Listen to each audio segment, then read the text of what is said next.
Olá, querido aluno ou querida aluna. Nessa aula vamos começar o assunto sobre plano inclinado.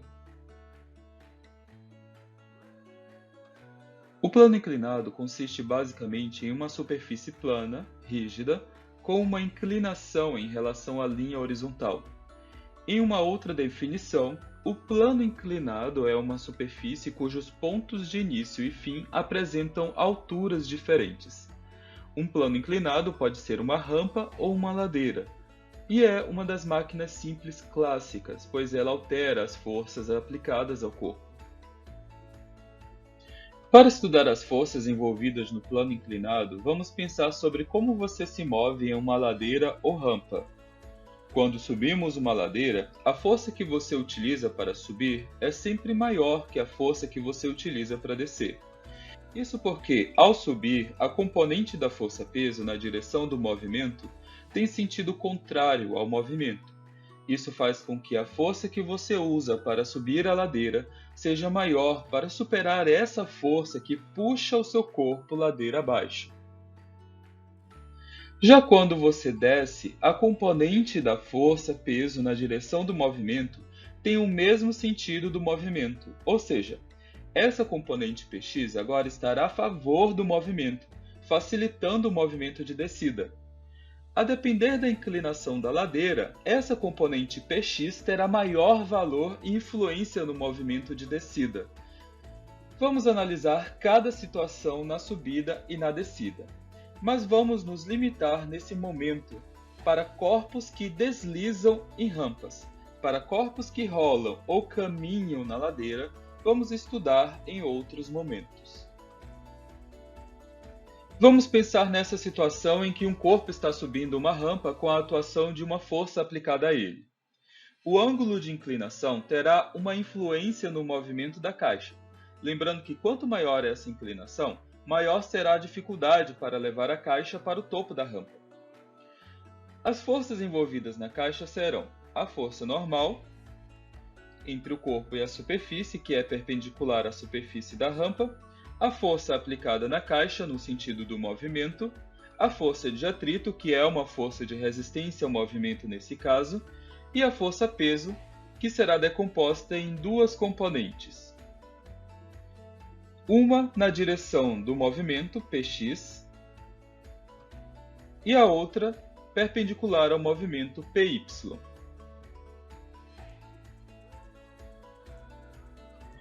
Para organizarmos melhor essas forças, vamos fazer o seguinte. Primeiro vamos traçar um eixo perpendicular ao plano inclinado e outro eixo paralelo ao plano inclinado. Observe que a força normal, a força de atrito e a força aplicada à caixa têm a mesma direção dos eixos. No caso da força-peso, a componente Px tem a mesma direção do plano inclinado. E a componente Py tem a mesma direção do eixo perpendicular ao plano inclinado. Agora vamos visualizar somente as forças aplicadas na caixa separadamente. Observe que, como não há movimento na direção perpendicular ao plano inclinado, então a força Py e a força normal se cancelam. Ou seja, são iguais em módulo. Logo, a força normal é calculada como peso vezes o cosseno do ângulo de inclinação θ. Na direção paralela ao plano é que há o movimento de subida, nas quais participam a força externa F, aplicada na caixa, a força de atrito φ e a componente do peso no sentido do movimento Px. Nessa configuração, a força resultante na subida da rampa Fr será a força F menos a força de atrito φ menos a componente x Px. E a componente Px será o peso vezes o seno do ângulo de inclinação. Vamos agora a um exemplo dessa situação em que o corpo está subindo a ladeira a partir de uma força aplicada a ela. Uma criança de 20 kg é empurrada a ladeira acima em uma caixa de papelão por uma força de 215 newtons. Se o coeficiente de atrito cinético entre a caixa de papelão e a ladeira é 0,5, o ângulo de inclinação da ladeira é 40 graus, qual a força resultante e a aceleração da criança? Vamos desconsiderar a massa do papelão e temos aqui como dados a aceleração da gravidade aproximadamente igual a 10 metros por segundo ao quadrado, o seno de 40 graus igual a aproximadamente 0,64 e o cosseno de 40 graus aproximadamente 0,77. Nessa questão, eu peço primeiro para que calcule a força resultante. Como a caixa está subindo junto com a criança, então a força resultante será a força aplicada na criança menos a força de atrito menos a componente X da força-peso. Bom, a gente já tem a força aplicada na criança, que é 215 newtons. Falta achar a força de atrito e a força Px para a gente encontrar a força resultante no final. A força de atrito, vamos calcular primeiro, ela é calculada pelo coeficiente de atrito vezes a força normal. Bom, a gente tem o coeficiente de atrito na questão, que é o cinético, já que a criança está em movimento, que é 0,5, mas não temos a força normal. Vamos calcular essa força normal à parte.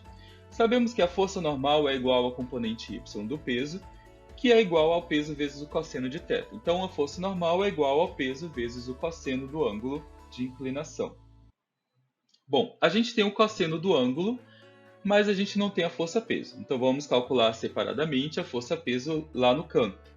A força-peso é calculada pelo produto da massa vezes a aceleração da gravidade, o seu módulo, né? Então, a massa é 20 kg e a aceleração da gravidade é 10. Então, nós temos que a força-peso é 200 newtons. Já achou a força-peso, então já podemos encontrar a força normal. A força normal será, então, a força-peso, que é 200 vezes o cosseno de 40, que é 0,77. 200 vezes 0,77 dá 154 newtons. Achada a força normal, vamos achar a força de atrito. A força de atrito é o coeficiente 0,5 vezes 154, que é a força normal, que nos dá então 77 newtons. Vamos colocar lá na expressão, né, da força resultante, para ficar um pouquinho mais organizado a gente visualizar isso. Bom, a força Px agora é o que a gente precisa calcular para a gente completar lá o cálculo da força resultante. A força Px, o componente x da força-peso, é calculado pelo peso vezes o seno do ângulo. Bom, a gente tem as duas coisas, temos tanto o peso quanto o seno do ângulo. O peso é 200, que a gente já calculou aí em cima, e o seno de 40 é 0,64, que nos dá nessa multiplicação 128 newtons. Então, finalmente, nós temos lá que a força resultante é 215, menos 77, menos 128, que nos dá então 10 newtons de força resultante. Ou seja, de todas essas forças que estão aplicadas na caixa, apenas 10 newtons fazem efeito para que ela se movimente com uma determinada aceleração. E por falar em aceleração, a questão também pede a aceleração da criança. A gente sabe que a força resultante é o produto da massa pela aceleração. Isso nós temos lá o módulo dessa força resultante, visto lá na segunda lei de Newton.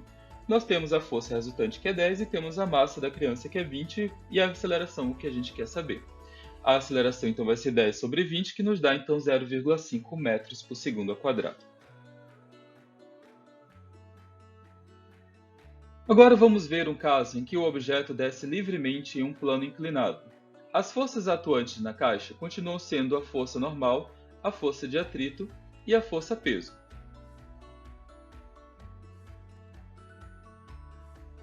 Mas nesse caso não temos mais a força aplicada na caixa por um agente externo, pois na livre descida a caixa se move devido à componente da força-peso na direção do movimento, que é a componente Px. Essa força Px ainda depende do ângulo de inclinação do plano, e como não há movimento na direção perpendicular ao plano, então a força normal e a componente Py do peso se cancelam, ou seja, elas são iguais em módulo. Organizando as forças ao lado, temos que as forças atuantes na direção do movimento é a força de atrito e a componente Px do peso. Ou seja, a força resultante Fr será igual à componente Px menos a força de atrito Fat. A componente Px já vimos anteriormente como é calculada, que é o peso vezes o seno do ângulo, e a força de atrito é o coeficiente de atrito vezes a força normal. Para exemplificar essa situação em que o corpo está descendo a ladeira, vamos pegar a questão semelhante à questão anterior pelo qual o corpo estava subindo a ladeira. né? Nós temos aqui a situação semelhante para que vocês possam observar que os cálculos são basicamente os mesmos, só que a organização da força resultante aqui vai ser diferente.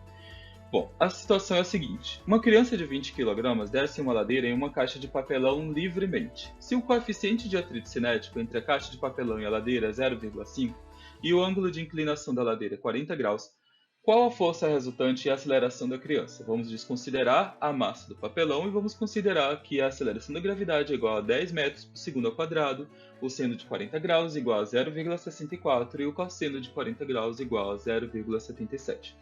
Bom, já vimos anteriormente que a força resultante é igual a componente Px menos a força de atrito quando o corpo está descendo a ladeira, né? Descendo livremente. Então nós temos aqui que encontrar o valor da componente x e a força de atrito. Vamos encontrar a força de atrito primeiro, que é o coeficiente de atrito vezes a força normal. Nós temos a coeficiente de atrito, mas não temos a força normal, então vamos calcular primeiro a força normal, que é igual ao componente y do peso, que é igual ao peso vezes o cosseno do ângulo de inclinação, ou seja, a força normal é igual ao peso vezes o cosseno do ângulo de inclinação.